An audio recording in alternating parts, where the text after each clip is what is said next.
தியானிக்கும்படியாக 25வது வசனத்தை நம்மிலே ஒருவர் வாசிக்கலாம்.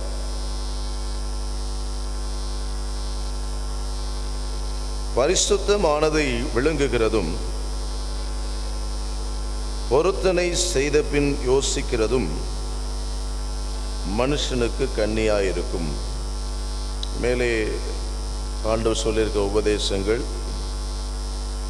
இன்றைக்கு ஃப்ரெண்ட்ஸ் என்று இருக்கிற அந்த வட்டாரங்களில் தூற்றிக்கொண்டு திரிகிற நண்பர்கள் உண்டு.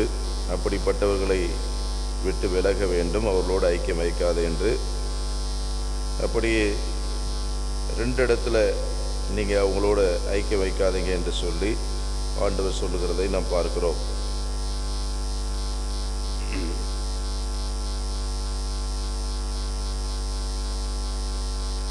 இன்றைக்கு நாம் தியானிக்க இருக்கிற வசனம் 25வது வசனம். பரிசுத்தமானதை விழுங்குகிறதும் பொருத்தனை செய்த பின் யோசிக்கிறதும் மனுஷனுக்கு கண்ணியா இருக்கும். கண்ணி என்று சொல்லும் பொழுது அது நம்மை சிக்க வைக்கிற ஒரு சிக்கல். அதிலிருந்து வெளியே வர்றது கஷ்டம். நமக்கு தெரியும், காடுகளில் மான்களை வேட்டையாட, மிருகங்களை வேட்டையாட கண்ணி வைப்பார்கள். பறவைகளை பிடிக்க கண்ணி வைப்பார்கள். ஒரு தேசத்திற்கும் இன்னொரு தேசத்திற்கும் இடையே இருக்கிற பார்டரில் கண்ணி வெடி வைப்பார்கள், மனுஷன் உள்ள வராதபடிக்கு. அப்படின்ற அந்த கண்ணி என்று சொல்லும் பொழுதே அது ஒரு அழிவுக்குரிய காரியம். ஒரு நல்ல நிலையிலிருந்து நம்மை ஒரு குழப்பத்திற்குரிய நிலைக்கு தள்ளுகிற ஒரு காரியமாக இருக்கிறது. எனவே வசனம் சொல்லுகிற 2 விஷயத்தை குறித்து இந்த வசனத்தில் வாசிக்கிறோம். ஒன்று, பரிசுத்தமானது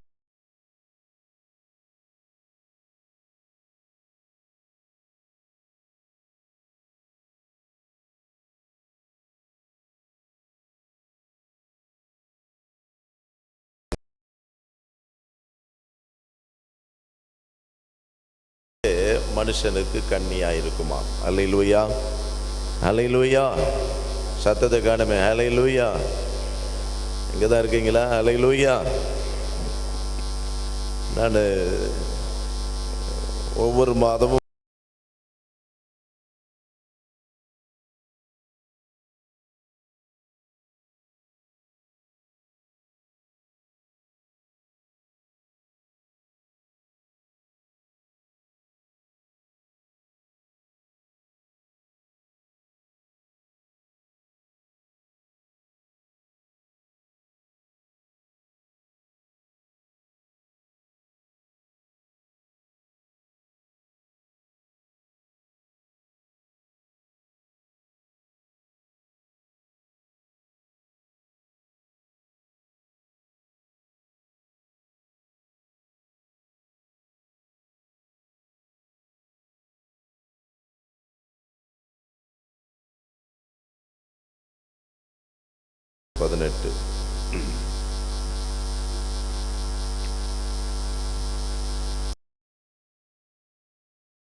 பரிசுத்தமானதை விழுங்குவது கண்ணியா இருக்கும் என்று சொல்லி இந்த வசனத்தில் வாசிக்கிறோம். அப்படியே பொருத்தனை செய்த பின்பு யோசிக்கிறதும் மனுஷனுக்கு கண்ணியா இருக்கும். நாம் வேதத்தில் பார்க்கும் பொழுது பரிசுத்தத்தை குறித்து ஆண்டவர் என்ன சொல்றார் அப்படின்னா, அவருக்கு ஒரு விஷயம் ரொம்ப பிடிச்சிருக்கு அப்படின்னு சொன்னால் பரிசுத்தத்தை குறித்து நாம் சொல்லலாம். மல்கியாவின் புஸ்தகம் 2ஆம் அதிகாரம் 11ஆம் வசனத்தில் என்ன வாசிக்கிறோம்?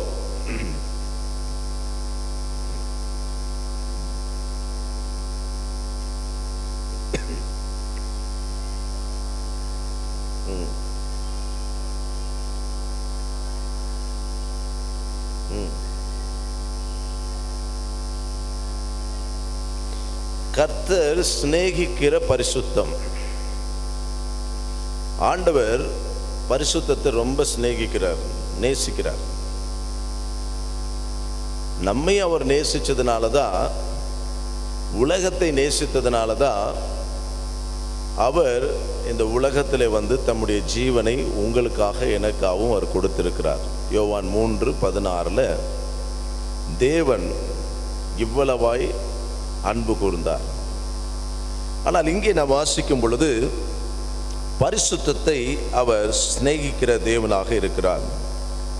அப்போஸ்தலனாகிய பவுல் சொல்லும் பொழுது கூட நம்முடைய வாழ்க்கையின் ஆண்டவருடைய சித்தம் என்ன அப்படின்னு சொல்லும் பொழுது 1 தெசலோனிக்கேயர் புஸ்தகம் 4ஆம் அதிகாரம் 3ஆம் வசனத்திலையும் 7ஆம் வசனத்தையும் நாம் எடுத்து வாசிக்கும் பொழுது அங்கே நீங்களும் நானும் ஒரு பரிசுத்த வாழ்க்கை வாழ வேண்டும் என்பது தேவனுடைய திருச்சித்தமாக இருக்கிறது. வாசிக்கலாம்.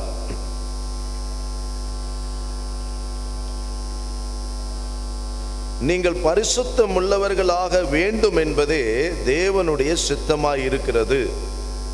அந்தபடி நீங்கள் வேசி மார்க்கத்துக்கு விலகி இருக்கணும் அப்படின்னு அங்கே சொல்றாரு.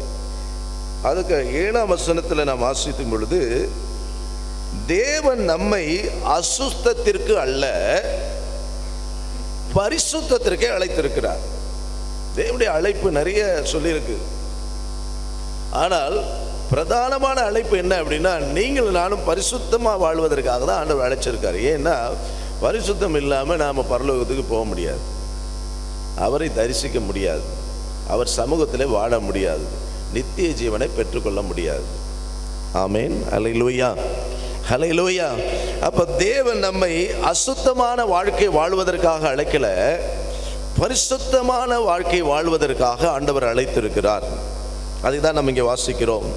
தேவனுடைய குணாதிசயத்தில் நாம் பார்க்கும் பொழுது அந்த குணத்தில் பிரதானமாய் இருப்பது எது அப்படின்னா, 1 பரிசுத்தம், 2வது நீதி. இதுதான் எபேசியர்ல வாசிக்கும் போது தேவ சாயலாக தேவன் மனுஷனை படைச்சாராம். அல்லேலூயா சொல்லுமா? அல்லேலூயா, அல்லேலூயா. தேவ சாயல்லாம் என்ன?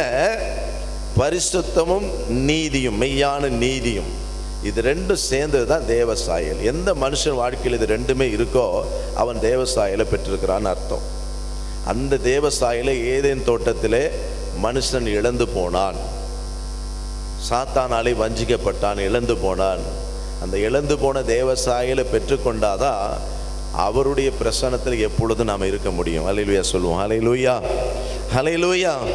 அப்ப இங்கே நாம் வாசிக்கிறோம் தேவனுடைய குணாதிசயம். இன்றைக்கு திவ்ய சுவாபங்கள் உங்களுக்குள்ள எனக்குள்ள வர வேண்டும், அதிலே நீங்களும் நானும் வாழ வேண்டும், வளர வேண்டும்.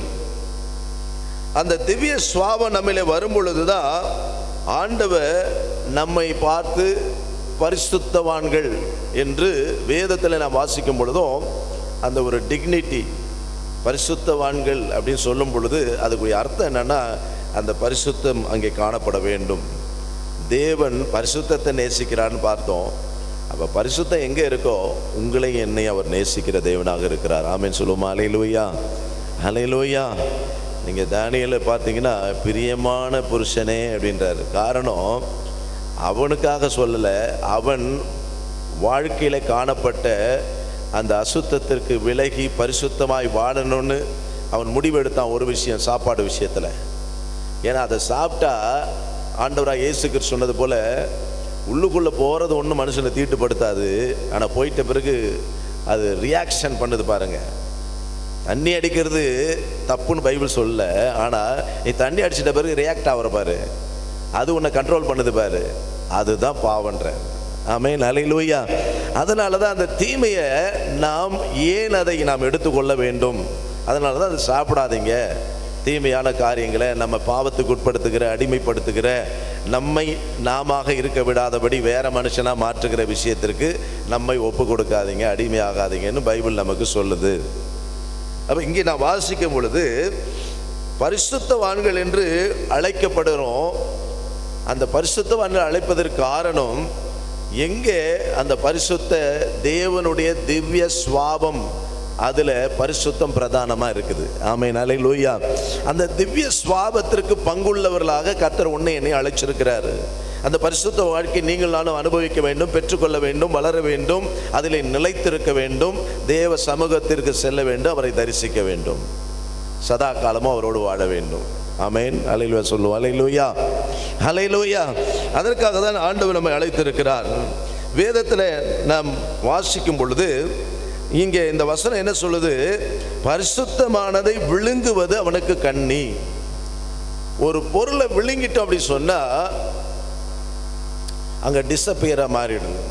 பைபிளில் நீங்க வாசிக்கும் பொழுது எங்கெல்லாம் இந்த விழுங்குதல் இருக்கோ அங்க பார்த்தீங்கன்னா நெகட்டிவான சம்பவங்கள் தான் நடந்திருக்கு. ஒரு 2-3 காரியத்தை சொல்லிட்டு பிறகு நம்ம செய்திக்குள்ள போவோம். ஆதியாகமம் 41:7 24 ஒரு சொப்பனம் காண்கிறான் யோசேப்பு. அதை ராஜா சொப்பனம் காண்கிறான், அதை யோசேப்பு வெளிப்படுத்துகிறான். அங்கே பார்க்கும் பொழுது 7 காளைகள், 7 நோஞ்சானான காளை, 7 நல்ல விளைந்த கதிர்கள், 7 நோஞ்சானான கதிர்கள். இந்த நோஞ்சான் நல்லா இருக்கிறத விழுங்கி போட்டுச்சு. அல்லேலூயா. அப்படின்னா ஆசீர்வாதத்தை அது எடுத்துக்குதுன்னு அர்த்தம். ஆசீர்வாதத்தை எடுத்துக்குது, அங்கே ஆசீர்வாதம் இல்லாமல் போகிறது, விழுங்கி போட்டது என்று சொல்லி நம்ம அங்கே வாசிக்கிறோம். யாத்திராகமம் புத்தகம் 15:12 எண்ணாகமம் 16:32 பூமி தீய மனிதர்களை விழுங்கி போட்டுச்சுன்னு இருக்கு. பூமி பிளந்து விழுங்கிடுச்சான். நாம் அங்கே வாசிக்கிறோம். யோபு புஸ்தகத்தில் நாம் வாசிக்கும் பொழுது 5:5 அங்கே நான் வாசிக்கிறோம், பரிகாரன் ஆஸ்தி விழுங்கிடுறான் இருக்கு. பரிகாரன் ஆஸ்தியை விழுங்கி போட்டுடுறான், விழுங்கிடுறான். இப்போ நான் உங்கள்ட்ட ஒரு கேள்வி கேட்குறேன். விழுங்குதல் அப்படின்னா ஸ்வாலோ, உள்ள ஸ்வாலோன்ற ஸ்வாக ஆயிடுது, காலி ஆயிடுது, விழுங்கிடுறான். பைபிளில் ஒருத்தவன் விழுங்குறான்னு இருக்கு. யார் அது? சுத்தி வரான், சுத்தி யாரு? சாத்தான். பேதுருல சொல்றாருல, யாரை விழுங்கலாமோ என்று சொல்லுங்க, வகை தேடி சுற்றி வருகிறோம் தான் பிசாசு. எப்படி கெடுக்கலாம், எவனை எப்படி கவுக்கலான்னு சுத்திக்கிட்டு வரான். அந்த வசனம் சொல்லுங்க, விழுங்கலாமோ என்று. இன்றைக்கு நம்ம வாழ்க்கையும் நல்லதை விழுங்கும்படியாக, நம்மளை கெட்டவனா மாற்றும்படியாக, கெட்டவனா காட்டும்படியாக பிசாசு நம்மை சுற்றி வருகிறவனாக இருக்கிறான். நாம் ஜாக்கிரதையாக இருக்க வேண்டும். ஆண்டவராக இயேசு கிறிஸ்து சொல்லும் பொழுது, மத்தேயு எழுதின சுவிசேஷம் 12:17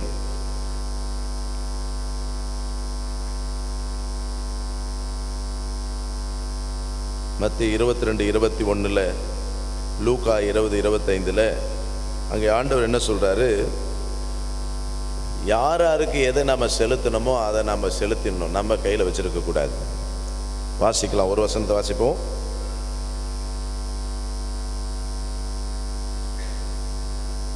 மத்தேயு 22:21 வாசிங்க.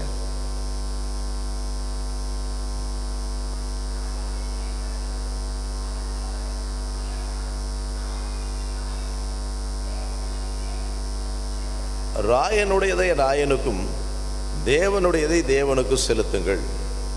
சரி, முதல்ல மல்கியாவில் நம்ம வாசித்தோம், பரிசுத்தத்தை நேசிக்கிற கர்த்தர். அப்போ பரிசுத்த வாழ்க்கை நாம் வாழ்வதும் அதனாலே அவருக்கு நாம் பிரியமானவர்களாய் மாறும்.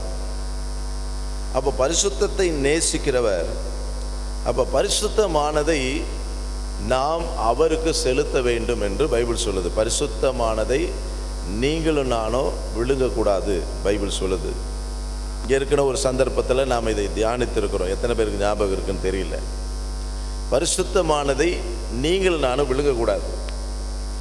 அப்போ பரிசுத்தமானதை எந்தெந்த சூழ்நிலையெல்லாம் எதெல்லாம் நாம் விழுங்கிறோம் அப்படின்னு ஒரு 4 விஷயங்களை நாம் இன்றைக்கு தியானிக்க இருக்கிறோம். அதற்கு பிறகு பொருத்தனை பண்ணிதை பற்றி நேரம் இருந்தால் தியானிப்போம், இல்லை அடுத்து தொடரும். இப்பொழுது நாம் முதலாவதாக யாத்திராகம புஸ்தகம் 13ஆம் அதிகாரம் 2வது வசனத்தை நாம் வாசிக்கலாம்.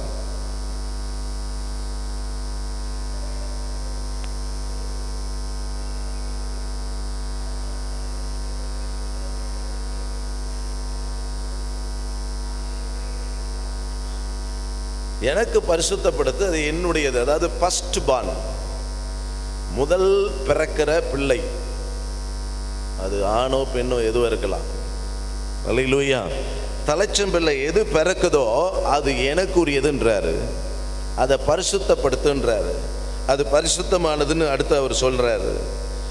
அப்போ நம்முடைய வாழ்க்கையில் முதலாவது, நம் வாழ்க்கையில் முதற்கனின்னு வைக்கிறோம். இன்னைக்கு கூட காலையில் முருங்கைக்காய் வந்துச்சு. முதற்கனினா மரம் வைக்கப்பட்டு முதல்ல பழுக்கிறது முதற்கனி மாத்திரம் இல்லை, ஒவ்வொரு ஆண்டு சீசனில் முதல்ல காய்க்கிறத ஒரு முதற்கனியாக கொண்டு வந்து வைக்கிறோம். ஏன்னா ஆண்டு முழுவதும் எதுவும் காய்க்கிறது இல்லை, எந்த மரமும் சரி.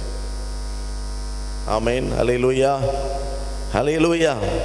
வாழை மரம் இருக்குது, வாழை மரம் காய்க்குதுன்னா ஒன்று தான் தள்ளணும், ஒரு கொலை தான். அப்போ அதில் என்ன பண்ணணும், மேலே இருக்கக்கூடிய ஒரு சீப்போ 2 சீப்போ என்ன பண்ணணும், பிச்சு கொண்டு வந்து வைக்கலாம். ஆனால் முதல்ல ஒரு வாழைக்கன்று நட்ட பிறகு வருதுன்னா அது முழு தாரையும் கடவுள் கொடுக்கணும். ஆமென், ஹல்லேலூயா. அப்போ ஆண்டவர் சொல்கிறாரு, முதல்ல பிறக்கிற, கர்ப்பம் தரித்து பிறக்கிற அது எனக்குரியது அப்படின்றாரு. பிறக்கிற, நல்ல ஞாபகம் வச்சுங்க. சிலர் யோசிக்கலாம், எனக்கு ஒன்று அபார்ட் ஆகிடுச்சு, அதுக்கப்புறம் தான் 2வது இந்த குழந்தை பிறந்தது. இல்லை, பிறக்கிறன்னு தான் சொல்லியிருக்கு. பிறந்த குழந்தை தான், வயிற்றில் ஆனதெல்லாம் அது கணக்கில் இல்லை. சில பேர் இப்படி காம்ப்ரமைஸ் ஆகிக்கிறாங்க நிறைய பேர். ஆமென், ஹல்லேலூயா. எனக்கு ஒன்று போயிடுச்சு, இது 2வது தான் இது அப்படின்னு சில பேர் கதை சொல்லும்போது சொல்லுவாங்க.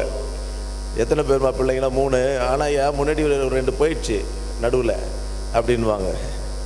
ஆண்டவருடைய வசனத்தை நல்லா கவனிக்கணும். அவர் சொல்றார், அது என்னுடையது என்று சொல்லுகிறார். என்னுடையது என்று அவர் சொல்லுகிறார். நெகேமியாவின் புஸ்தகத்தில் 10ஆம் அதிகாரம் 36ஆம் வசனத்தில் வாசிக்கும் பொழுது, அப்படி பிறக்கிற அந்த பிள்ளைய தேவாலயத்திற்கு கொண்டு வந்து ஆசாரியனுடைய சமூகத்தில் நாம் கொண்டு வந்து நிறுத்த வேண்டும் என்று வேதம் சொல்லுகிறார். வாசிக்கலாம், நெகேமியா 10:36. நியாயப்பிரமாணத்தில் எழுதியிருக்கிறபடி உன் குமாரர்களின் முதற் பேறுகளை, தலையீற்றுகளையும் தேவனுடைய ஆலயத்துக்கு ஆசாரியத்தில் கொண்டு வந்து நிறுத்தணும். ஜூலை மாதம் நம்ம ஒரு நிகழ்ச்சி நம்ம வைக்கிறோம், ஊழியத்துக்கு ஒப்பு கொடுத்தவங்கெல்லாம் முன்னாடி வாங்கன்னு. பார்த்தீங்கன்னா குறைஞ்சி போச்சு. நான் ஃபோட்டோ எடுப்பேன் எப்போவுமே, அந்த நிகழ்ச்சி மட்டும் நான் எடுத்து வச்சுருக்கிறேன், பழைய இதெல்லாம் இருக்குது. முன்னாடி நின்று இந்த ஆளுங்கள்லாம் இப்போ காணோம். கல்யாணம் ஆகி போயிட்டாங்களா அப்படின்னா இல்லை, இங்கே தான் இருக்கிறாங்க, இப்பொழுது வருவதில்லை. இது எதை காட்டுது அப்படின்னா, இல்லை ஊழியத்துக்கெல்லாம் அது தப்பாக ஒப்பு கொடுத்துட்டேன், இப்போ வந்து அது இல்லை, நான் அது வேறு படிக்க வைக்கணும், வேலை செய்யணும், அந்த புள்ள தான் சம்பாதிக்கணும் அப்படின்ற நோக்கத்துக்கு இன்றைக்கு மனுஷன் தள்ளப்பட்டிருக்கிறான். அதை தான் ஆண்டவர் சொல்கிறாரு, பரிசுத்தமானதை நீ விழுங்காதன்றார். ஆமென், ஹல்லேலூயா. பரிசுத்தமானதை நீ விழுங்காத, அது எனக்குரியது என்று ஆண்டவர் சொல்லுகிறார். அதை நீ தேவ சமூகத்தில் ஊழியக்காரர் முன்னால் கொண்டு வந்து நிறுத்தி நீ அறிக்கை செய்யணும்.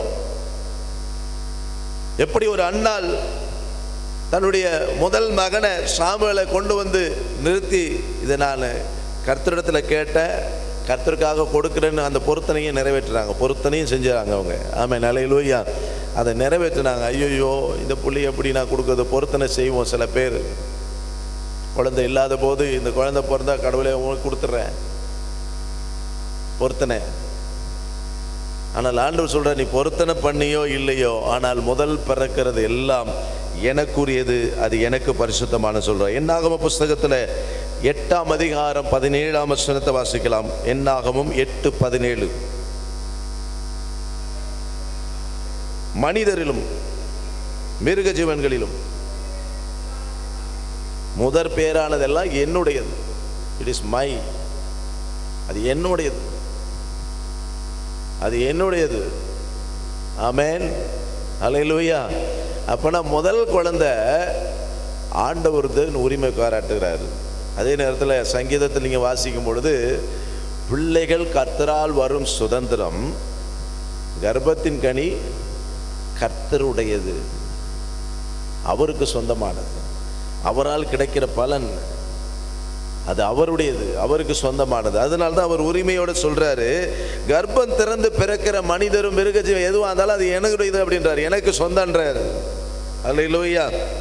அதை நீ பரிசுத்தப்படுத்தி இருக்கிற, அதை பரிசுத்தப்படுத்தி இருக்கிற, அது எனக்கு சொந்தம் என்று அவர் சொல்லுகிறார். அந்த பரிசுத்தத்தை நீ விழுங்காதன்றார். எரேமியா தீர்க்கதரிசி புஸ்தகத்தை நீங்கள் வாசிக்கும் பொழுது, அங்கே எரேமியாவை பார்த்து, எரேமியா தீர்க்கதரிசன புஸ்தகத்தில் எரேமியாவை பார்த்து ஆண்டவர் சொல்லும் பொழுது, எரேமியா சொல்கிற, ஆண்டவரே நான் சின்ன பிள்ளையாகிறேன், எனக்கு ஒன்றும் தெரியாது, என்னை விட்டுருங்க அப்படின்னு சொல்லி அவன் பேசுகிறான். அப்போ ஆண்டவர் சொல்கிறாரு, நீ சிறுவன் சொல்லாத, நீ சிறுவன் சொல்லாத. முதல் அதிகாரத்தில் வாசிக்கிறோம் 5ஆம் வசனம், நான் உன்னை தாயின் வயிற்றில் உருவாகும் முன்னே உன்னை அறிந்தேன், நீ கர்ப்பத்திலிருந்து வெளிப்படும் முன்னே உன்னை பரிசுத்தம் பண்ணி உன்னை ஜாதிகளுக்கு தீர்க்கதரிசியாக கட்டளையிட்டேன். அம்மா வயிற்றிலேயே உன்னை பரிசுத்தமாக்கினேன்றார். அல்லேலூயா சொல்லுவோமா? அல்லேலூயா, அல்லேலூயா. முதல் பேரு கர்த்தருக்குரியது. அவர் சொல்றார், என்னுடையது, அது என்னுடையது, அது உன்னுடையதாக நீ யோசிக்காத. சகோதரனே சகோதரியே, அது நீ ஆண்டவரத்தில் கேட்டையோ கேட்கலையோ, கர்த்தர் உன் வாழ்க்கையில் கொடுத்திருக்கிற முதல் பிள்ளை கர்த்தருக்கு சொந்தம், இதை மறந்துடாத. ஆமென், அல்லேலூயா, அல்லேலூயா. இன்றைக்கு நாம மனிதன் மாறிவிட்டான்றது போல மனிதன் இன்றைக்கு மாறிக்கொண்டே போகிறவர்களாக இருக்கிறோம். காரணம், சுயநலம் இன்றைக்கு மனுஷனை கர்த்தருடைய காரியத்தை அலட்சியப்படுத்த வைக்கிறது. ஆண்டவர் இன்றைக்கு சொல்லுகிறார், பரிசுத்தமானது நீ விழுங்காத. ஒன்று, உன் வீட்டில் உன் குடும்பத்தில் பிறக்கிற முதல் பிள்ளையை கடவுளுக்கு ஒப்புக்கொடு. கடவுளுக்காக அவர் தெரிந்து கொண்டிருக்கிறார், அவருக்கு சொந்தம், அவர் அதை பரிசுத்தப்படுத்தி இருக்கிறார். ஆமென், அல்லேலூயா, அல்லேலூயா. எனவே அதை உனக்காக நீ வைத்துக்கொள்ளணும்னு யோசிச்சேன்னா தான் பைபிள் சொல்லுது, நீ விழுங்காதன்ற, பரிசுத்தத்தை விழுங்காத, பரிசுத்தத்தை நீ விழுங்கிடாத. இரண்டாவதாக நாம் வேதத்தில் வாசிக்கிறோம், ஆண்டவருக்கு நாம் பலி செலுத்த வேண்டும் என்பது தேவனுடைய திட்டம். வேதத்தில் பழைய ஏற்பாட்டில் நாம் பார்க்கும் பொழுது, பலி செலுத்தப்பட்ட சூழ்நிலைகள் எல்லாம் மனுஷனுடைய பாவத்தை நிவர்த்தி செய்ய பரிகாரமாக செலுத்தப்பட்டது என்று பார்க்கிறோம். அதில் 5 விதமான பலிகள் உண்டு. அந்த பலிகளில் ரத்தம் சிந்தப்பட்டது. அது இல்லாமல் போஜன பலின்னு ஒன்று இருந்துச்சு. அந்த போஜன பலி எல்லா பலியோடும் சேர்த்து வைக்கப்பட்டது. அல்லேலூயா. இன்னும் சத்தம் காணோம். அல்லேலூயா, அல்லேலூயா. அப்போ அந்த பலியினுடைய நோக்கமே, அந்த பலி மனுஷனுடைய பாவத்தை நிவர்த்தி செய்ய ஒரு இரத்தம் சிந்தப்படுவதாக அது குறிக்கிறது. அந்த பாவத்தோடு நீங்களும் நானும் வாழக்கூடாது என்பதற்காக பலியை செலுத்தும்படியாக வேதம் நமக்கு கட்டளையிட்டு இருக்கிறது. லேவியாரம் புஸ்தகம் நீங்கள் முழுவதுமாக வாசித்தா பலியை பற்றி இருக்கு. முதல் அதிகாரத்திலேருந்தே ஸ்டார்ட் ஆகுது. 2வது வசனத்தை மட்டும் வாசிப்போம். 1-2 லேவியாரம் புஸ்தகம் 1-2.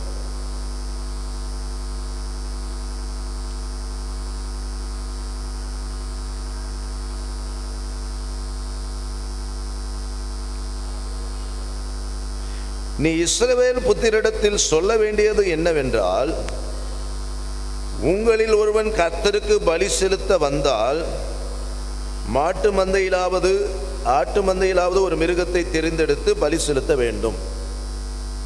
பலி செலுத்துவதை குறித்து இந்த புத்தகத்திலே ஆரம்பத்திலே சொல்லப்பட்டிருக்கிறது.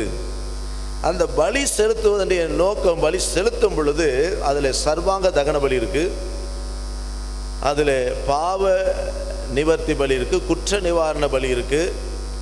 இப்படி பலியில் பலவிதமான காரியம் இருக்கு. புதிய ஏற்பாட்டில் நாம் வாசிக்கும் பொழுது அப்படி பலி செலுத்துகிற அந்த பலியை கர்த்தர் அங்கீகரிக்கிறார் என்று நாம் பார்க்கிறோம். அப்போஸ்தலர் நடபடிகள் 21ஆம் அதிகாரம் 26வது வசனத்தை நாம் வாசிக்கலாம். 21, 26.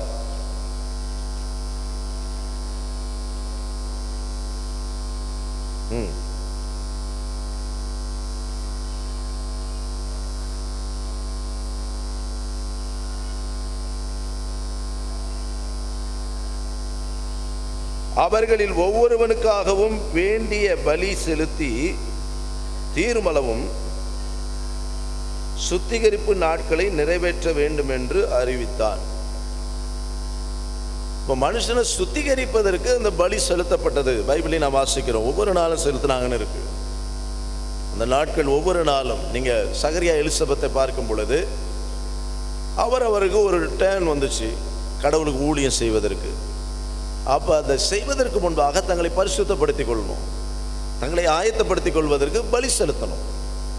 பலி செலுத்தி அவர்கள் ஆயத்தப்பட்டு தேவ சமூகத்திலே அவர்கள் இருந்தார்கள்.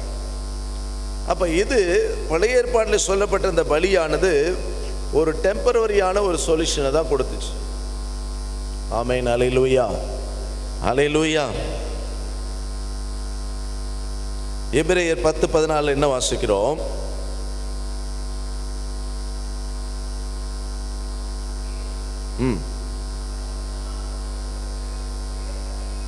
ஒரே பலியினாலே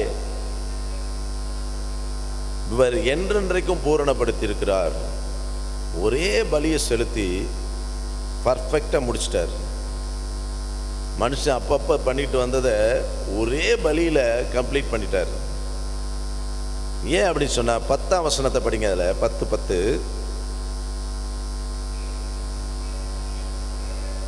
இயேசு கிறிஸ்துவுடைய சரீரம் ஒரே தரம் பலியிடப்பட்டதுனால நாம் பரிசுத்தமாக்கப்படுகிறோம். ஒரே பலி செலுத்தினாரு, ஒரே பலியில பினிஷ் பண்ணிட்டாரு. நீங்களும் நானும் திரும்ப அந்த பழைய ஏற்பாட்டு பலியை செலுத்த வேண்டிய அவசியம் இல்லை. ஆனால் அதே பழைய ஏற்பாட்டில் ஒரு பலி சொல்லியிருக்கு. சங்கீதம் 50வது சங்கீதத்தை எடுத்துக்கொள்வோம். சங்கீதம் 50 23வது வசனம்.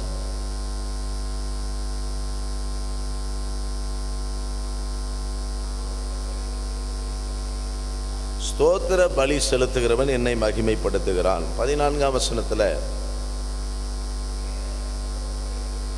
தேவனுக்கு ஸ்தோத்திர பலி செலுத்தி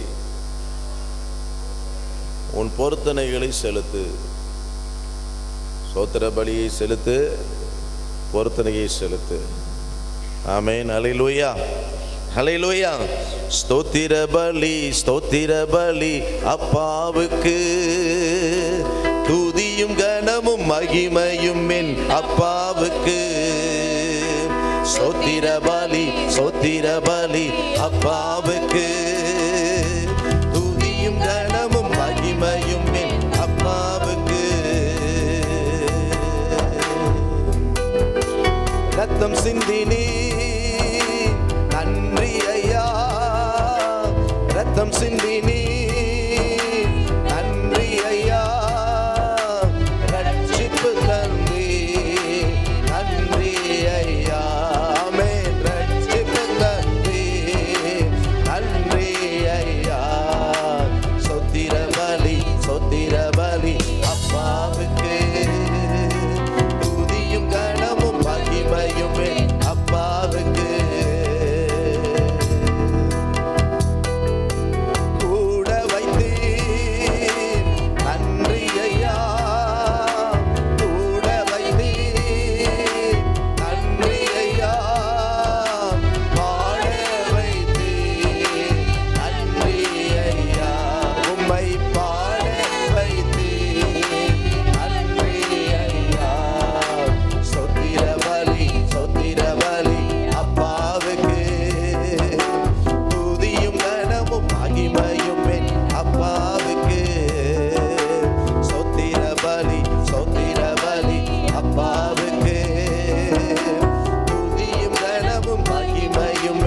அப்பாவுக்கு. ஹல்லேலூயா, ஹல்லேலூயா. அப்ப தேவனுக்குரிய மகிமை அப்படின்னு சொல்லும் பொழுது நாம் அவருக்கு செலுத்துகிற பலி, பலியினாலே பைபிள் சொல்லுது உடன்படிக்கை பண்ணின பலியினாலே நாம் ஆண்டவரோடு உடன்படிக்கை பண்ணுறோம். பழைய ஏற்பாட்டு பலி எப்படின்னா, நான் பாவம் செஞ்சிட்டேன், என்னுடைய பாவத்திற்கு பரிகாரமாக நான் என்னை ஒப்பு கொடுக்கிறேன் என்பதற்கு பதிலாக ஒரு ஆடோ மாட்டையோ அதன் மேலே தலை மேலே கையை வச்சு அவன் என் பாவத்தை நீ சுமந்துக்கோ அப்படின்னு சொல்லிட்டு பலி செலுத்திடுறான். அது தலையை வெட்டி அதனுடைய ரத்தம் சிந்தப்படுகிறது. இதுதான் பலியுடைய பிரமாணம். அப்போ பழைய ஏற்பாட்டில் பலி செலுத்துகிறதற்கு ஒரு பலிப்பீடம் இருந்துச்சு. அந்த பலிப்பீடம் மகா பரிசுத்தமானதுன்னு பைபிளில் சொல்லப்பட்டிருக்கிறது. யாத்திராகமம் 29:37 நாம் வாசிக்கும் பொழுது, யாத்திராகமம் 29ஆம் அதிகாரம் 37ஆம் வசனம்.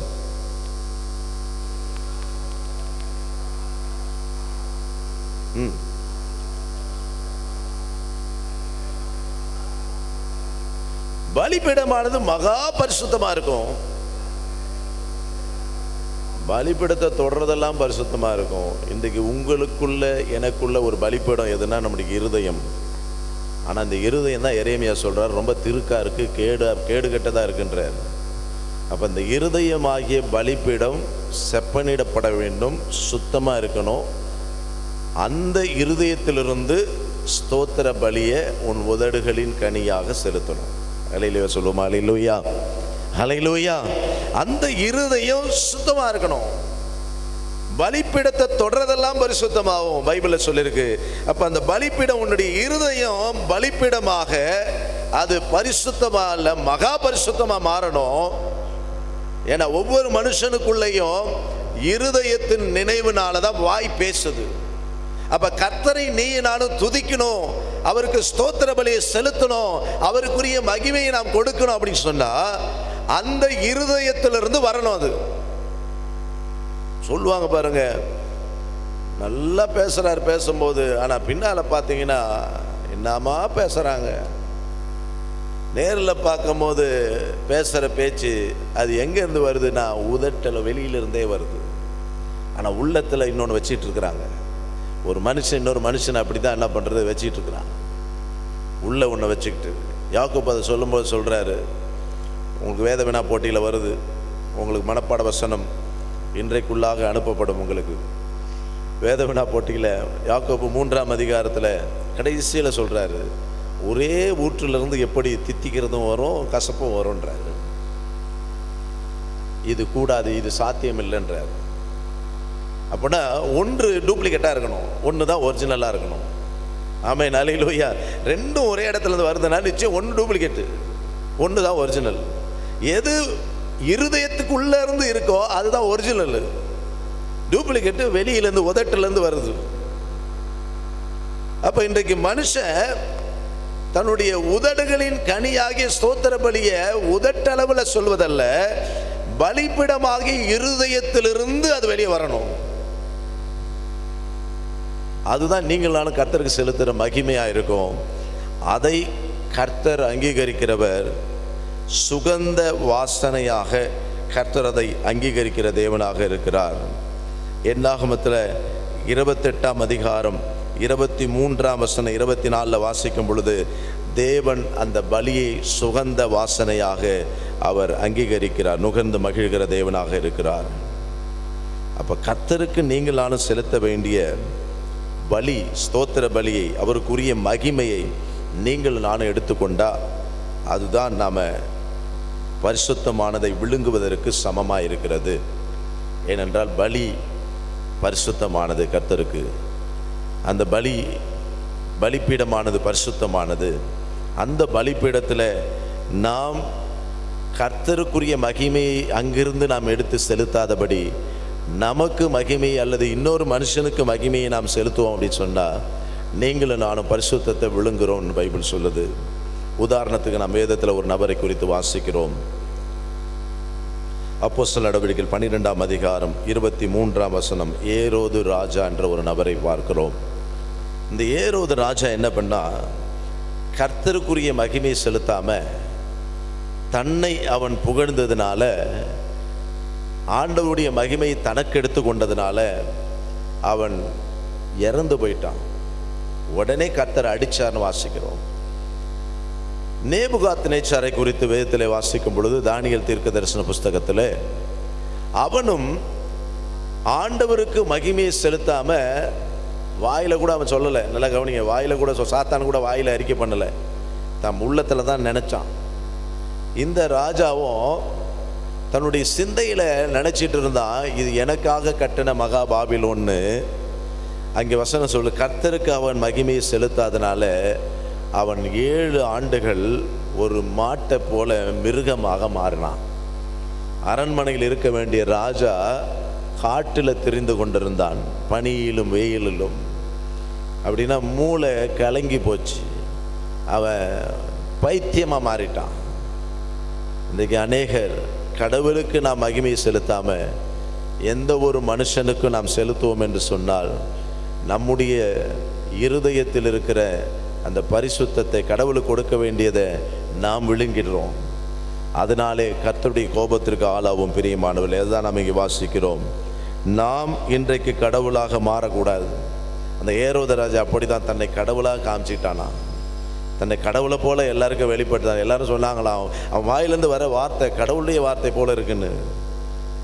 கடவுளுக்கு மகிமை கொடுக்காம தனக்கு மகிமையை தேடுகிறவர்கள் கூட, தனக்கு மகிமையை எடுத்துக்கொள்ளுகிறவர்கள் கூட பரிசுத்தத்தை விழுங்கி விடுகிறார்கள். கர்த்தருக்குரிய பரிசுத்தத்தை விழுங்கி விடுகிறார்கள். இன்றைக்கு கர்த்தருடைய பரிசுத்தத்தை நீங்களாலும் விழுங்கக்கூடாது. ஏசாயா 42:8 ஆண்டவர் என்ன சொல்றார் பாருங்க. ஏசாயா 42:8, நான் கர்த்தர், இது என்னுடைய பேரு, என் மகிமையை வேறு ஒருவனுக்கும், என் துதியை விக்கிரங்களுக்கும் கொடுக்க மாட்டேன். என் மகிமையை வேறு ஒருவனுக்கும். மனுஷனை புகழ்ந்து பேசுவதை விட கர்த்தரை புகழ்ந்து பேசுங்க. அதுதான் கடவுளுக்கு நீங்களாலும் செலுத்துகிற மகிமை. அல்லேலூயா, அல்லேலூயா, அல்லேலூயா. கர்த்தருக்கு மகிமையை செலுத்தணும். யாக்கோப்பு வாழ்க்கையில பாருங்க, அவன் எத்தனாக இருந்தா, ஏமாற்றவனாக இருந்தாலும் அவனுடைய சகோதரனை சந்திக்கும் பொழுது அவன் கேட்குறான், சகோதரன் இதெல்லாம் யாருதுப்பா இதெல்லாம் அப்படின்னு கேட்கும்போது அவன் சொல்றான், இதெல்லாம் கர்த்தர் எனக்கு கொடுத்தவைகள். அல்லேலூயா சொல்லுவோமா? அல்லேலூயா. கடவுள் எனக்கு கொடுத்தாரு, இது நான் என் பிரயாசத்துல சம்பாதிக்கல. உபாகமம் 8ஆம் அதிகாரத்தில் வாசிக்கிறோம், என் பிரயாசம், என் உழைப்பு, என் சொத்துன்னு சொல்லாத, கடவுள் இதை செய்ய எனக்கு பலன் கொடுத்தார் என்று அவரை நீ மகிமைப்படுத்து. ஆமென், அல்லேலூயா. அவர் தான் தெளிந்த புத்தியை கொடுக்குறாரு. உன் புத்தியில் கிறுக்கு வந்துருச்சுன்னு வச்சுக்கோ, பைத்தியம் ஆயிட்டுன்னா நம்ம எல்லாம் செய்ய முடியுமா? யோசிச்சு பாருங்க. கர்த்தர் எனக்கு கொடுத்தார். அவன் சொல்றான், கர்த்தர் கொடுத்தார். இதெல்லாம் என் சம்பாத்தியம் கர்த்தர் கொடுத்தது, என் பிள்ளைகள் கர்த்தர் கொடுத்தது, என் மனைவி கர்த்தர் கொடுத்தது, எனக்கு உண்டான ஆடு மாடுகள் கர்த்தர் எனக்கு கொடுத்தவைகள் என்று கர்த்தருக்குரிய மகிமை அவன் செலுத்த ஆரம்பித்தான். அல்லேலூயா. அதனால தான் அவன் கோத்திர பிதாக்களுக்கு எல்லாருக்கும் தலைவனாக இருக்கான். கோத்திரங்களுக்கெல்லாம் அப்பா அவன் தான், யாக்கோப்பு தான். ஆபிரகாம் முற்பிதா, ஆனால் கோத்திர பிதா யாருன்னா யாக்கோப்பு தான். 12 கோத்திரங்களுக்கும் இன்றைக்கும் இஸ்ரவேல் தேசத்தில் இருக்கக்கூடிய அந்த யூதர் மக்கள் 12 கோத்திரங்களுக்கும் தகப்பன் யாக்கோப்பு.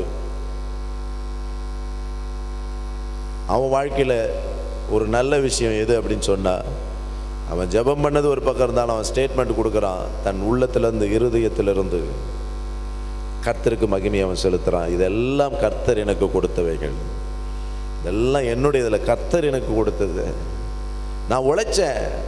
அவன் அங்கே லாபான் வீட்டில் இருக்கும்போது சொல்கிறான், நான் நைட்டு பகல் பார்க்காம, குளிர் மழை பார்க்காம நான் கஷ்டப்பட்டேன், நான் கண் விழிச்சேன், தூங்காமல் பாதுகாத்தேன், அதெல்லாம் சொல்கிறான். ஆனால் தன் சகோதரனை சந்திக்கும் பொழுது கடைசி அவன் கொடுக்குறான், இதெல்லாம் கர்த்தர் எனக்கு கொடுத்தவைகள். கர்த்தருக்கு உரிய மகிமையை நாம் செலுத்துகிறோமா? இல்லை அதை செலுத்தாமல் நாம் எடுத்துக்கிறோமா? அப்படி நாம் எடுத்துக்கொள்வோம் என்று சொன்னால் நாம் பரிசுத்தமானதை நாம் விழுங்கி விடுகிறோம். பிரியமானவர்களே, சங்கீதம் 96:7 என்ன வாசிக்கிறோம்?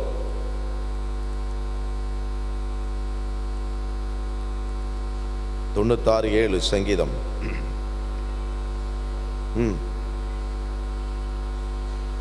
கர்த்தருக்கு மகிமையும் வல்லமையும் செலுத்துங்கள்.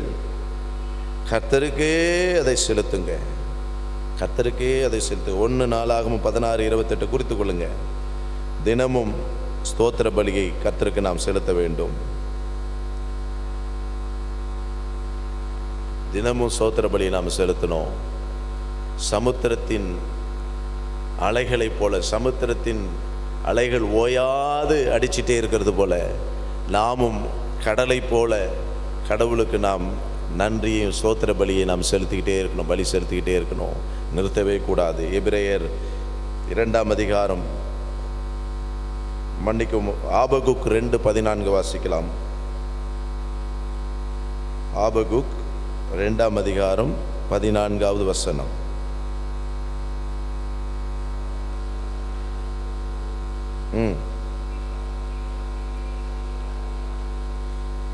கர்த்தரை அறிகிற அறிவினாலே நாம் நிறைந்தவர்களாக இருக்க வேண்டும். அவரை துதிக்கும்படியாக மகிமையை சமுத்திரத்தின் அலையை போல செலுத்தி கொண்டே இருக்கணும். ஆமென். அல்லேலூயா, அல்லேலூயா.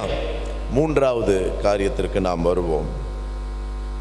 3வதாக ஆண்டவர் அவருக்குரிய பரிசுத்தமாய் சொல்லுகிற விஷயத்தை நாம் பார்க்கலாம். லேவியாகம புஸ்தகம், லேவியாகமம் 27ஆம் அதிகாரம் 32வது வசனம்.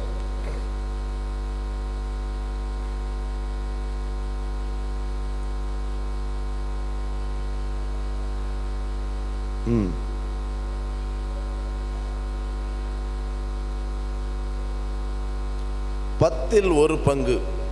அடுத்தது முதல் பேர் பார்த்தோம். அதற்கு பிறகு ஸ்தோத்திர பலி, கடவுளுக்குரிய மகிமை நாம் எடுத்துக்கொள்ளாது, அது அவருக்கு பரிசுத்தமானது. 3வதாக இங்கே பார்க்கிறோம், 10ல் ஒரு பங்கு அப்படின்னு தசம பாகத்தை குறித்து சொல்றாரு. அது பரிசுத்தமானது, கர்த்தருக்குரியது அப்படின்றாரு. அப்ப கர்த்தருக்குரிய தசம பாகம், முதற்கனி, இதெல்லாம் கர்த்தருக்குரியது என்று அங்கே நாம் வாசிக்கிறோம். இதை நீங்களும் நானும் வைத்து கொள்ளக்கூடாது, வீட்டில் இருக்கக்கூடாது.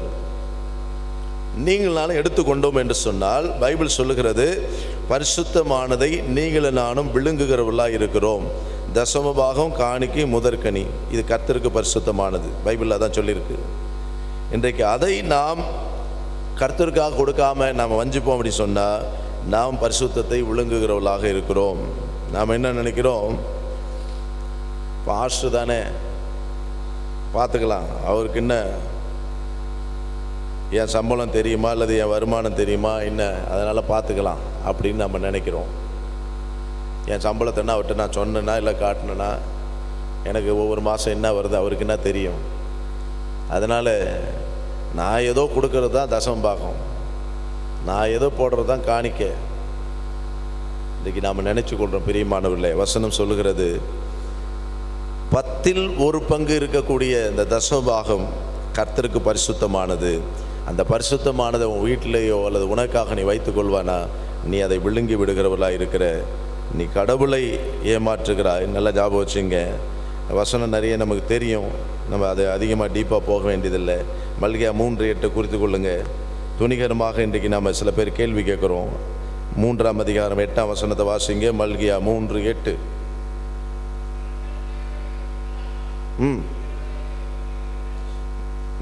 அது கேள்வியும் கேட்குறாங்க. அடுத்தது என்ன, நாங்கள் என்ன அப்படின்னா ஏமாத்திட்டோம். நம்ம மனசாட்சி நம்மள்கிட்ட பேசும்போது நான் உன்னை ஏமாத்தலை, பரவாயில்ல, நான் ஒன்றும் ஏமாத்தலை, தசம பாகம் கொடுத்துட்டேன், என் மனசுக்கு இதான் தசம பாகம்.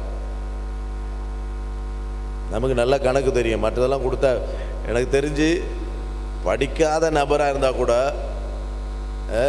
1ஆம் கிளாஸ் போகலைன்னா கூட பண விஷயத்தை கொடுத்து பாருங்கள், கரெக்டாக கணக்கு போட்டுருவாங்க.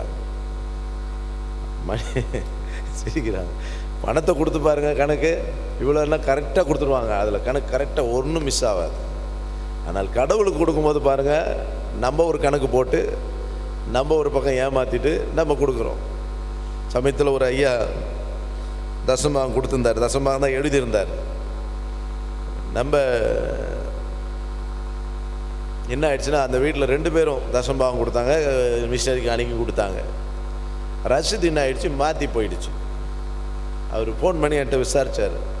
நான் தசமபாகம் தான் கொடுத்தேன், இவ்வளோ அமௌண்ட்டு, நீங்கள் எப்படி மிஷினரி பிரித்து போட்டீங்க, இதில் போட்டீங்க அப்படின்னு என்கிட்ட கேள்வி கேட்டார். அதுலேயும் 300 ரூபா கம்மியாக இருக்குன்னார்.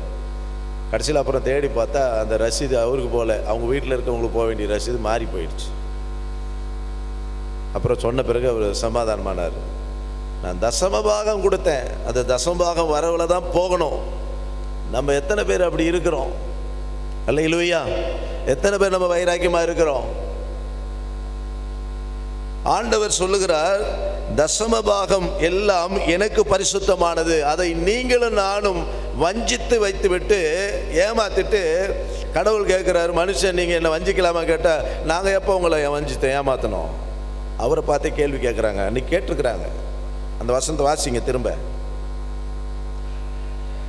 மனுஷன் தேவனை வஞ்சிக்கலாமா, ஏமாத்தலாமா? நீங்களோ என்னை வஞ்சிக்கிறீர்கள். அப்படி சொன்னா எதில் நான் வஞ்சித்தோன்னு என்னை பார்த்து கேட்குறீங்கன்றாரு. தசமபாக விஷயத்தில்ன்றாரு. தசமபாகம் கர்த்தருக்கு பரிசுத்தமானது, பிரியமானவர்களே. அதை பரிசுத்தமானது நீ நானும் விழுங்கக்கூடாது. அது உனக்கு எனக்கு சாபம். நான் சொல்லலை, பைபிளில் நம்ம வாசிக்கிறோம். அடுத்து அங்கே நிறைய விஷயம் சொல்கிறார், என்னென்ன நடக்கணும். அதுக்கப்புறம் அதெல்லாம் தேவையில்லை. நம்ம எப்போவுமே இந்த 3 வசனத்தை மட்டும் படிச்சுட்டு போயிடுவோம். நீங்கள் வீட்டில் போய் படித்து பாருங்கள். அப்படி கொடுக்கல என்ன நடக்குது நாங்கள் இருக்குது. கொடுத்தா அவர் சொல்கிறாரு ஆசீர்வதிக்கிறேன்றாரு. நம்ம கொடுக்காம ஏமாற்றணும்னா என்னென்ன நடக்கு நிறைய லிஸ்ட் இருக்குங்க, நீங்கள் படித்து கொள்ளுங்கள். அப்போ பரிசுத்தமானது கர்த்தருக்கு நாம் செலுத்துகிற தசமபாக காணிக்கைகள். அதை நீங்களும் நானும் எடுத்துக்கொள்ள யோசிச்சு அப்படின்னு சொன்னால், அதுதான் நம் வாழ்க்கையில் கண்ணியாக வரும் பரிசுத்தத்தை நாம் விழுங்கி போகிறவா இருக்கிறோம். பைபிளில் நாம் பார்க்கிறோம், மன்னாவை போல. மன்னா ஒவ்வொரு நாளுக்கும் வேண்டியதை அவங்க கலெக்ட் பண்ணி வைக்கணும். ஆனால் சனிக்கிழமைக்கு முன்னால் வெள்ளிக்கிழமை அன்னைக்கு 2 நாளுக்குரியதை எடுத்து வைக்கலான்னு பைபிள் சொல்லியிருக்கு. அப்போ நிறைய எடுத்து வச்சா அப்படி சொன்னால் அது கெட்டு போயிடுன்னு இருக்குது. அப்படின்னா பயன்பாட்டு உனக்கு பயன்படாது. ஆண்டவருடைய வசனம் என்ன சொல்லுது? உன் கையின் பிரயாசத்தின் பலனை நீ சாப்பிடுவேன்றாரு. அப்போ நீ கடவுளுக்கு கொடுக்க வேண்டிய பரிசுத்தமான தசமபாகத்தை நீ மறைத்து அதில் ஒரு பங்கை வஞ்சித்து நீ வச்சுக்கிட்டு இருந்தேன்னா அது உன் பயன்பாட்டுக்கு பயன்படாது. வேற ஒருத்தன் அதை சாப்பிட்டுட்டு போயிடுவான். நல்லா ஞாபகம் வச்சுக்கோ. அல்லேலூயா, அல்லேலூயா. நமக்கே தெரியும், டாக்டர்கிட்ட கொடுத்துருவோம். நம்ம பிரயாசத்தின் பலனை நம்ம சாப்பிட மாட்டோம், வேற வட்டிக்கு கொடுப்போம், வட்டி கட்டுவோம், நம்ம உழைப்பு போயிடும் வெளியில். அப்போ கர்த்தர் இங்கே சொல்லுகிறார், நாம் கொடுக்கிற அந்த தசமபாகம் காணிக்கை அவருக்கு பரிசுத்தமானது, அதை நாம் வஞ்சிக்க கூடாது. ஒரு சிலர் இப்படி சொல்லுவாங்க, எனக்கு தெரிஞ்ச தசமபாகத்தை பிரித்து கொடுத்துட்றேன்னுவாங்க. பிரித்து கொடுத்துருவேன்னா இந்த ஊழியத்துக்கு கொஞ்சம், இந்த ஊழியத்துக்கு கொஞ்சம், சபைக்கு கொஞ்சம். அது முறையானா இல்லை. நீங்கள் இப்போ ஒரு ஹோட்டலில் போய் சாப்பிட்றீங்க, சாப்பிட்டுட்டு பில்லு வைக்கிறோம் 1000 ரூபான்னு சொன்னோம்னா 1000 ரூபாயில் 300 ரூபா உனக்கு. எதுக்கு ஹோட்டலில் வியாபாரமே இல்லை, அவன்கிட்ட ஒரு 300 ரூபா, அவனுக்கு ஒரு 400 ரூபான்னு கொடுக்க முடியுமா? சொல்லுங்கள். எங்கே நம்ம சாப்பிட்டோமோ அங்கே தான் பில்லு கட்டணும். அதுபோல் தசமபாகத்தை பிரிக்கக்கூடாது. தசமபாகம் என்பது 10ல் 1 பங்கு. அந்த 1 நீ கால் இங்கே, அங்கே ஒரு கால், இங்கே ஒரு கால், இங்கே ஒரு அரை அப்படின்னு பிரிக்கக்கூடாது. அப்போ கர்த்தருக்கு முழுமையாக தசமபாகத்தை நாம் செலுத்தும் பொழுது தான் அது உங்களுக்கு எனக்கு ஆசீர்வாதமாக இருக்கும்.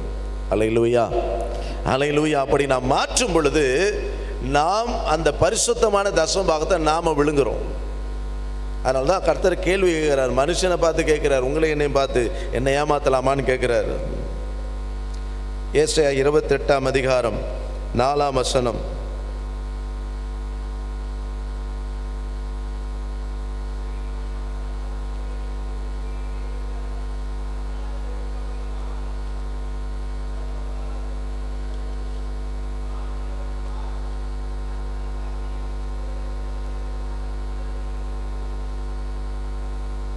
முதற்கனி இங்கே என்ன வாசிக்கிறோம், விழுங்கிடுறான். அது பழுத்துட்டு இருக்கும் போதே அது தின்னுட்டான்னு சொல்லி பைபிளில் வாசிக்கிறோம். ஏசியாவில் 28ஆம் அதிகாரத்தில் 4ஆம் வசனத்தில் நாம் பார்க்கிறோம், செழிப்பான பள்ளத்தாக்கூடிய கொடுமுடியில் உள்ள அலங்காரமான ஜோடிப்பாகிய வடிப்பான புஷ்பம் பருவ காலத்துக்கு முன் பழுத்தது. காண்கிறவன் பார்த்து அது தன் கையில் இருக்கும் போதே விழுங்குகிறதுமான முதற்கனியை போல இருக்கும் அப்படின்னு அங்கே சொல்லப்பட்டிருக்கு. முதற்கனியை விழுங்கிடுறாங்க சில பேர் அப்படின்னு சொல்கிறாரு. அது செய்யக்கூடாது, அது கர்த்தருடையது என்று சொல்லி நாம் இந்த வசனத்தில் அறிந்து கொள்ளுகிறோம். இன்றைக்கு நாம் முதற்கனியை கூட முதல் இதை கடவுளுக்காக நம்ம கொடுக்கணும். நம்ம சபையில் கூட பார்த்திங்கன்னா அந்த பக்கம் இருக்க இளநீ காய்ச்சுது. நான் பார்த்துட்டு வந்தேன், சர்ச்சில் வைக்கணும் அப்படின்னு பார்த்தா திருடிட்டு போயிட்டான். 2 கொலை இருந்து போயிடுச்சு. திரும்ப ஒரு தடவை நாங்கள் இங்கே இருக்கும்போது போன அந்த தண்ணி வந்த சமயத்தில் நவம்பர் மாதத்தில் இங்கே பக்கத்தில் இருக்க ஒரு அம்மா வந்து திருடிட்டு போகுது. ஆள் இருக்கும்போதே ஒரு தொட்டுக்கோள் ரெடியாக வச்சுட்டு திருடிக்குது. இங்கே மட்டும் இல்லை, பக்கத்தில் இருக்க மாங்காய் மரத்தில் திருடுது, எல்லாம் திருடுது. கைங்காலமாக மாட்டிக்கிச்சு. கடவுளுக்கு கொடுக்கணுன்றது அது தின்னது, அது உருப்பிடுமா? அது உள்ளே போய் என்ன ஆகும்? அப்புறம் சொல்லுது, பசிக்காக எடுத்தேன்னு பொய் சொல்ல. காதில் கையெல்லாம் ஃபுல்லாக நகை மாட்டிக்குது. இந்த காதில் மட்டும் ஒரு 6 இடத்துல ஓட்டை போட்டு குத்தி வச்சுக்குது நகை. நான் சொன்னேன், மாட்டிக்கிறீ, இதை வச்சு அடமானம் வச்சு தின்னு, இந்த பக்கம் வந்து போலீஸில் பிடிச்சி கொடுத்துருவேன்னு சொல்லி மாட்டி தான் விட்டுக்கிறேன். அதிகமாக பார்க்குறதில்ல இப்போ. அல்லேலூயா. முதற்கனியை திருடி தின்னக்கூடாது, நம்ம தான் தின்னக்கூடாது. அதுதான் பைபிளில் அங்கே வாசிக்கிறோம். முதற்கனியும் கர்த்தருக்குரியதாக இருக்கிறது, அதை நாம் வைத்து கொள்ளக்கூடாது என்பது தான் ஆண்டவர் சொல்லுகிறார். அப்படி நாம் செய்யும் பொழுது என்ன ஆகுமா? ஆகாய் 1:6 நாம் வாசிக்கும் பொழுது, நாம் எவ்வளோ தான் சம்பாதிச்சாலும் பொத்தலான பையில் போடுற போல தான் இருக்கும். நீங்கள் வாசிங்க 1:6 ஆகாய்.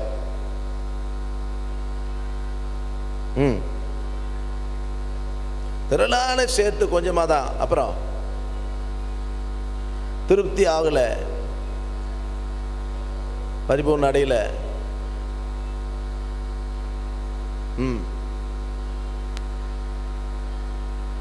பொத்தலான பையில் போடுறது போல தான் இன்றைக்கி போயிட்டுருக்கு. காரணம், நாம் ஆண்டவருடைய பரிசுத்தமான தசம பாகத்தை காணிக்கை நம்ம எடுத்துக்கிட்டோம் அப்படின்னா நம்ம வாழ்க்கையில் திரளாக கையில் நிறைய பணம் வரும், ஆனால் ஒன்றுமே நிற்காது. அல்லேலூயா. நிறைய இருக்கும் பார்த்தா, ஆனால் பார்த்தா ஒன்றுமே இருக்காது நம்ம வாழ்க்கையில். இது வசனம் சொல்லுகிறது. பிரியமானவர்களே, இந்த நாளிலும் கூட 3வது காரியம், நாம் தசமபாக காணிக்கை கர்த்தருக்கு பரிசுத்தமானது, அதை நீ நான் விளங்கக்கூடாது. 4வதாக யாத்திராகமம் 31:14-15 வாசிக்கலாம்.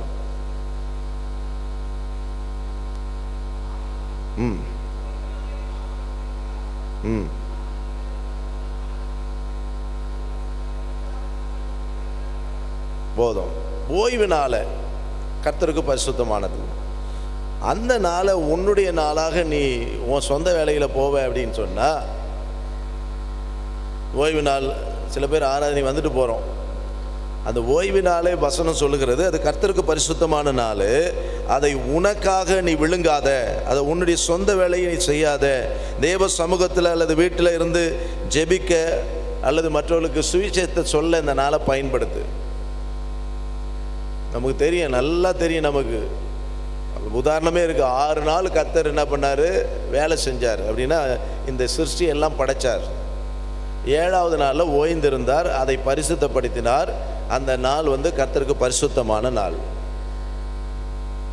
அந்த பரிசுத்தமான அந்த ஓய்வு நாளை நம்முடைய சொந்த வேலையை செய்யக்கூடாதுன்னு யாத்திராகம புஸ்தகத்திலையும் வாசிக்கிறோம். பிரமாணங்களில் கொடுத்துருக்காரு, கட்டளைகளில் 7ஆம் நாளை ஓய்வு நாளை அனுசரிப்பாயாக அப்படின்னு 7ஆம் நாள்.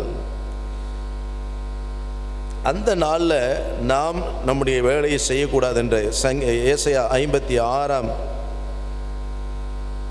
அதிகாரம் 2ஆம் வசனம் வாசிக்கலாம்.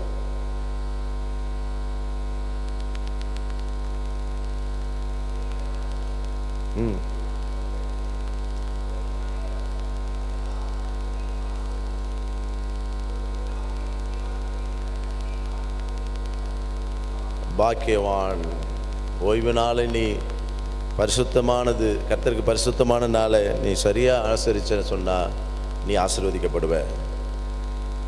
ஆசீர்வதிக்கப்படுவ. ஓய்வு நாளை நாம் தேவ சமூகத்தில் அனுசரிக்க வேண்டும். சபை கூடி வருதலை விட்டு வெளியே ஓடக்கூடாது. சபை கூடி வருதலை விட்டுட்டு வெளியே ஓடக்கூடாது, சுற்றிட்டு இருக்கக்கூடாது. மற்ற நாளில் ஆண்டவர் கொடுத்திருக்கிறார் உனக்கென்று. ஆனால் சபை கூடி வருதலை விட்டு நாம் வெளியே ஓடக்கூடாது. நெகேமியா 13:17 நாம் வாசிக்கும் பொழுது, ஓய்வு நாளை அனுசரிக்காத பொழுது அது பொல்லாத செய்கைக்கு ஒப்பாக இருக்கிறது. பொல்லாத ஒரு செய்கையாக இருக்கிறது. கடவுளுடைய சமூகத்துக்கு வராமல் நம்ம வெளியே போய் சுற்றிட்டு கிடக்கிறோம் அப்படின்னா அது பொல்லாத செய்கைக்கு சமமாக இருக்கிறது. 13ஆம் அதிகாரம் 17ஆம் வசனம்.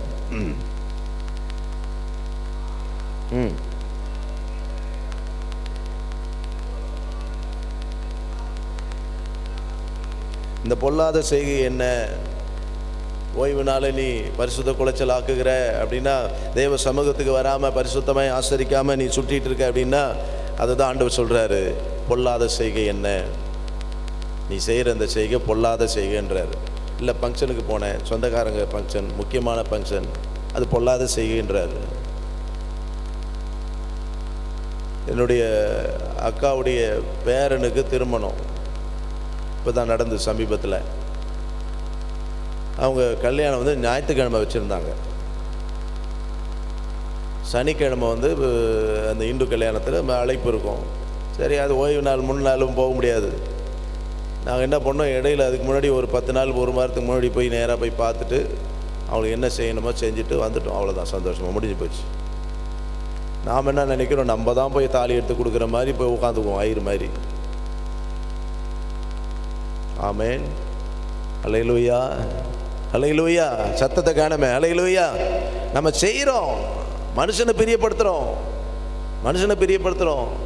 போவேனான்னு சொல்லலை, முன்னாலே போய் பண்ணிவிடுங்க, முடிஞ்சு போச்சு. எனக்கு அந்த நாளில் வர முடியாது சந்தர்ப்பம்னு. என்னுடைய சகோதரருடைய மகனுடைய திருமணம் விழுப்புரத்தில் நடந்துச்சு. நான் போகல, ஞாயிற்றுக்கிழமை தான் வச்சுருந்தாங்க. அவங்க என்னென்னா கவர்மெண்ட் வேலை செய்கிறதுனால எல்லா ஸ்டாஃப்பும் வருவாங்க கவர்மெண்ட்டுனால, அவங்க அப்படி யோசித்தாங்க. அவங்க பத்திரிக்கை வச்சார். பத்திரிக்கை வைக்கும் போதே சொல்லிட்டேன், என்னால் வர முடியாது, ஜெபம் பண்ணிக்கிறேன் அப்படின்னு. அப்புறம் அந்த திருமணத்துக்கு போனவங்கள்ட்ட காசை கொடுத்து எனக்கு பேரில் மொழி வச்சுருங்கன்ட்டு முடிஞ்சு போச்சு. என்னுடைய அண்ணனுடைய மகளுக்கு திருமணம் நடந்துச்சு பாண்டிச்சேரியில்.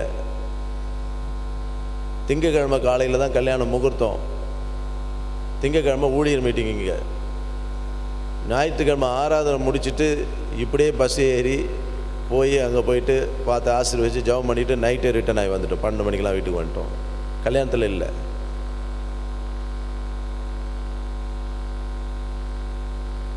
மனுஷனை நாம் பிரியப்படுத்தாதபடி கடவுளுடைய நாளை, கடவுளுக்குரிய நாளை நாம் ஞாயிற்றுக்கிழமை கட்டடிச்சுட்டு நாம் போயிட்டு ஃபங்க்ஷனில் உட்காந்துக்கிறோம்.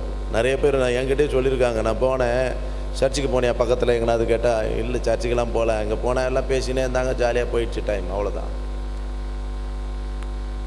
கடவுளை நீ தேடலை. உங்கள் லைஃப்பில் ஒரு வாரம் தான், வாரத்தில் ஒரு நாள் ஓய்வு நாள் ஆராதனை வச்சுருக்கோம். அந்த ஒரு நாளை வேஸ்ட் பண்ணிட்டேன் நீ உன் லைஃப்பில். அல்லேலூயா, அல்லேலூயா. அதை தான் சொல்கிறாரு, பொல்லாத செய்கை. இல்லையே, நல்ல சீர் செஞ்சனே, பொல்லாத செய்கை. நான் எல்லாரையும் ஆசீர்வதிச்சனே, பொல்லாத செய்கை. ஓய்வு நாளை கட்டடிக்கிறவன் பொல்லாத செய்கை செய்கிறான். அது பரிசுத்தமானது. அந்த பரிசுத்தமான நாளை நம் சொந்த காரியங்களுக்காக செயல்பட வேண்டாம். சில பேர் ஓய்வு நாளில் தான் பொண்ணு பார்க்குறதுன்னு வச்சுக்குவோம், எல்லோரும் வீட்டில் இருப்பாங்கன்னு. ஏன் அதை இன்னொரு நாள் வைக்கிறது, பேசுறது? திருமணன்றது வாழ்க்கையில் ஒரு முறை நடக்கிற சம்பவம். அந்த காரியத்தையும் அப்படி தான் நம்ம வைக்கிறோம். யாத்திராகமம் 20ஆம் அதிகாரம் 8ஆம் வசனம் 10 கட்டளையில் ஒரு கட்டளை சொல்லியிருக்கிறாரு. 20:8 வாசிக்கலாம். ஆசரிக்க நினைப்பாயாக. 11ஆம் வசனம்.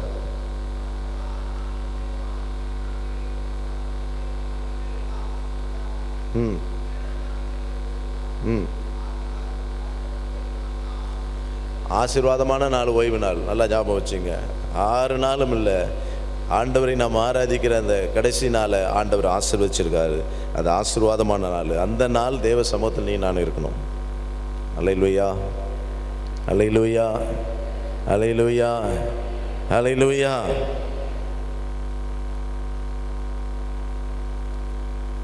ஓய்வு நாள் தேவாலயத்தில் வேலை செய்கிற நாள்.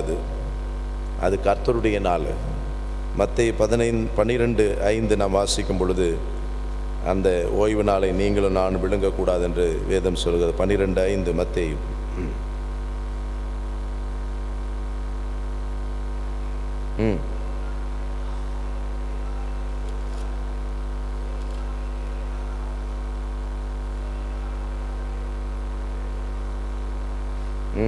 ஓய்வு நாளில் ஆசாரியர்கள் தேவாலயத்தில் ஓய்ந்திராமல் ஓய்வு நாளை வேலை நாளாகிலும் குற்றம் இல்லாது இருக்கிறார்கள் என்று நீங்கள் வேதத்தில் வாசிக்கவில்லையா?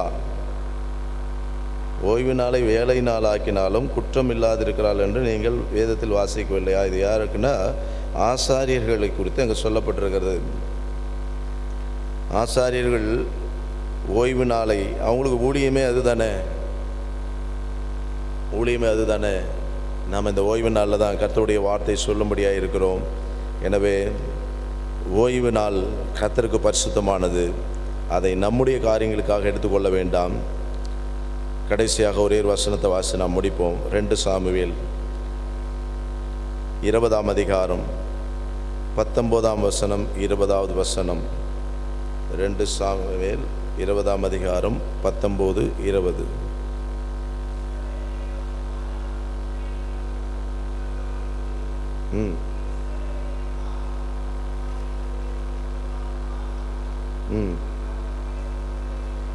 கர்த்தருடைய சுதந்திரத்தை விழுங்க வேண்டியது என்ன? கர்த்தருடைய சுதந்திரத்தை விழுங்க வேண்டியது என்ன? அது எனக்கு தூரமாய் இருப்பதாக என்று நாம் அந்த வசனத்தில் வாசிக்கிறோம். கர்த்தருடைய சுதந்திரம் பரிசுத்தமானது. கர்த்தருடைய சுதந்திரம், அந்த பரிசுத்தமானதை குறித்து நாம் பார்க்கிறோம். முதலாவதாக நாம் பார்த்தோம், நாம் கர்த்தருக்காக கொடுக்கிற விஷயம், கர்த்தருக்கு உரிய மகிமையை செலுத்துகிற விஷயம், அப்படியே ஓய்வு நாளை ஆசரிக்கிற விஷயம், கர்த்தருடைய தலைப்பிள்ளையாக கர்த்தர் கொடுத்திருக்கிற, நம்ம குடும்பத்தில் கொடுத்திருக்கிற முதல் பிள்ளை கர்த்தருடைய பரிசுத்தமாக இருக்கிறது. இதை நாம் விழுங்குவோம் என்று சொன்னால், அதான் இங்கே சொல்லுகிறாரு, கர்த்தருடைய சுதந்திரத்தை விழுங்க வேண்டியது என்ன? நாம் விழுங்காதபடி கர்த்தருடைய சமூகத்தில் நம்மை ஒப்பு கொடுப்போம். இன்றைக்கு பரிசுத்தமானதை விழுங்குறதில் 4 விஷயத்தை பார்த்துருக்கிறோம். ஒன்று, முதற் பிள்ளையை, முதற்கனியை நமக்குரியதாய் நாம் எடுத்துக்கொள்ளக்கூடாது. அது கர்த்தருக்கு பரிசுத்தமானது, கர்த்தருக்கு கொடுத்துடணும். 2வதாக நாம் பார்த்தோம், கர்த்தருக்கு நாம் பலியையும் மகிமையும், அவருக்குரிய மகிமை அவருக்கு தான் செலுத்தணும். அதை வேறு யாருக்கும் நாம் செலுத்தக்கூடாது. அதை வேறு யாருக்கும் நாம் கொடுத்துடுவோம் அப்படின்னு சொன்னால் நாம் அவருடைய கோபத்திற்கு ஆளாகிறவர்களாக இருப்போம். 3வது, தசமபாகம் காணிக்கை, அது கர்த்தருக்கு பரிசுத்தமானது, அதை அவருக்கு நாம் செலுத்த வேண்டும். 4வதாக, ஓய்வு நாள் அவருக்குரியது, அது பரிசுத்தமானது, அதை அவருக்கு நாம் செலுத்த வேண்டும். இந்த வேளையில் வந்திருக்கிற நாம் ஒவ்வொருவரும் இங்கே ராஜா சொல்லுவது போல சாமுவேல் புஸ்தகத்திலே கர்த்தருடைய சுதந்திரத்தை விழுங்க வேண்டியது என்ன? அது எனக்கு தூரமாக இருப்பதாக என்று அவன் அறிக்கை செய்தான். இந்த வேளையிலே நாமும் கூட நம்மை ஒருமுறை தேவ சமூகத்தில் ஒப்பு கொடுப்போம். கர்த்தர் சித்தமானால்